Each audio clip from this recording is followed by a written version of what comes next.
Hello guys, आपका स्वागत है मेरे चैनल गांडीवधारी पे। आज हम बात करने वाले हैं रविंद्रनाथ टैगोर की सर्वश्रेष्ठ कहानियों में से एक दहेज की। तो दहेज आपको नाम से ही पता लगता है। दहेज मतलब जब हमारे बेटे की शादी होती है तब हमें कुछ रकम देनी पड़ती है उसके ससुराल वालों को, ताकि वो उसको खुश रख सकें। यह परंपरा हिंदुस्तान में सालों से चलती आ रही है। तो कहानी के शुरुआत में हमें दिखता है घर में 5 लड़के थे। 5 लड़कों का जन्म हुआ था और उसके बाद एक लड़की का जन्म हुआ। तो एक पिता थे, उनके 5 बेटे थे, फिर उनकी एक बेटी हुई। तो माँ बाप ने उसका बड़े नाम लाड प्यार से नाम रखा, क्योंकि एक ही लड़की थी, निरुपमा। निरुपमा, ठीक है। तो ऐसा नाम कभी किसी ने सुना नहीं था उस गांव में, ठीक है। जैसे अब कुछ लोग नाम रखते हैं, बड़े कॉमन नाम रखते हैं अपने बेटे के लिए भगवानों के, पार्वती, कार्तिकेय, गणेश, जैसे लक्ष्मी, ऐसे नाम रखते हैं, शांति। लेकिन इन्होंने निरुपमा रखा। तो निरुपमा बड़ी हुई, उसके विवाह की बातचीत चल रही थी।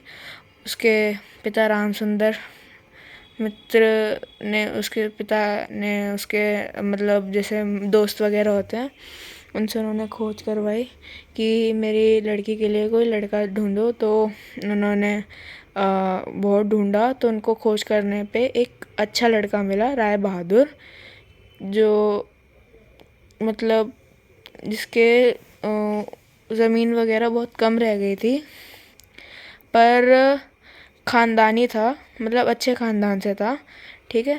तो उन्होंने उनसे बात की रिश्ते के लिए।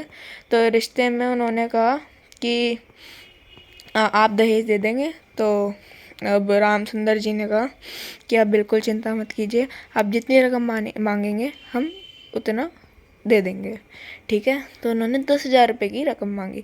10,000 रुपये आज की डेट में तो कुछ नहीं है, लेकिन तब की डेट में बहुत होते थे। तो बहुत होते थे। तो रामसुंदर जी के पास इतने पैसे नहीं रहे थे। तो उन्होंने अपने मित्र वगैरह सबसे ब्याज पे लिए, सब कुछ किया, कर्जा लिया, सब कुछ किया। तो उनके पास तब भी 3,000 रुपये जमा हो पाए थे। उन्होंने इधर उधर से जमा किए और सोना बेचा, अपना जितना हो सका था उतना किया, लेकिन फिर भी पैसे 10,000 से कम पड़ रहे थे। तो शादी का दिन आया, रामसुंदर मंडप पे नहीं जा रहे थे। उन्होंने कहा रुपए मिले बिना हम मंडप पे नहीं जाएंगे। तो रामसुंदर जी ने उनके पैर पकड़ के माफ़ी मांगी। उन्होंने कहा हम रुपए अवश्य देंगे, आप चिंता मत कीजिए।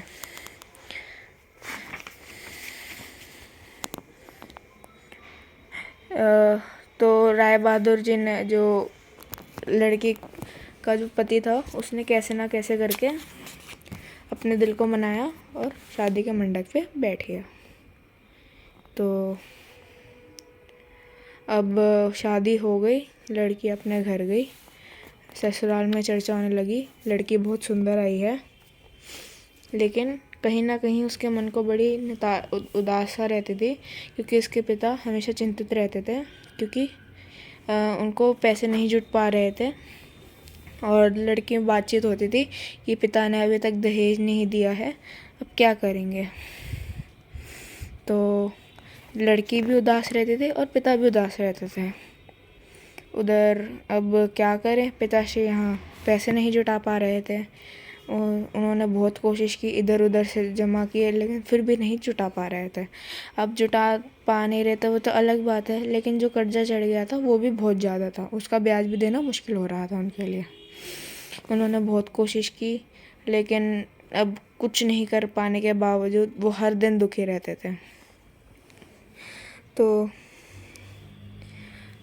मतलब पिताजी के आंखों में आंसू भी आने लग रहे थे, लेकिन अब उनको पैसे किसी ना किसी हालत में देने थे। उन्होंने अपने आप से वचन ले लिया था। तो अब ये बहुत ही दुखद उनके लिए समय चल रहा था, क्योंकि दहेज के रुपए हर चीज़ गिरवी रखने के बाद भी नहीं मिल पा रहे थे। तो पिता अब पुत्री को ना पिता अपने पुत्री के घर जाते, ना पुत्री अपने पिता के घर जाती। उनको लगता कि अगर हम उनके घर जाएंगे तो हमारी बेइज्जती होएगी, अगर मैं उनके घर जाऊंगा तो मेरी बेइज्जती होएगी। तो इस चीज़ से पिता बेटी भी नहीं मिल पा रहे थे। उनकी यह दूरी भी देख के आसपास उनके उदासी रहने लगी कि वो बेटी निरुपमा उनको बहुत प्रिय थी। ठीक है,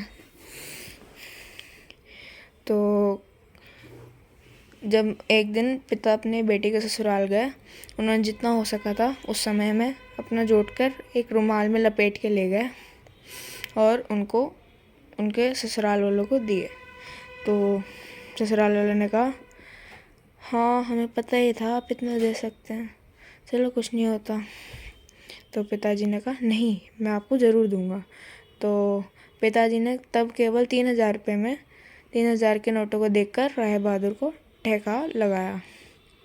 रहने दीजिए समधी जी, इसकी मुझे ज़रूरत नहीं। प्रचलित देसी कहावत का उल्लेख करते हुए बोले, छोटी सी बात के लिए हम अपने हाथों को बदबूदार नहीं करना चाहते।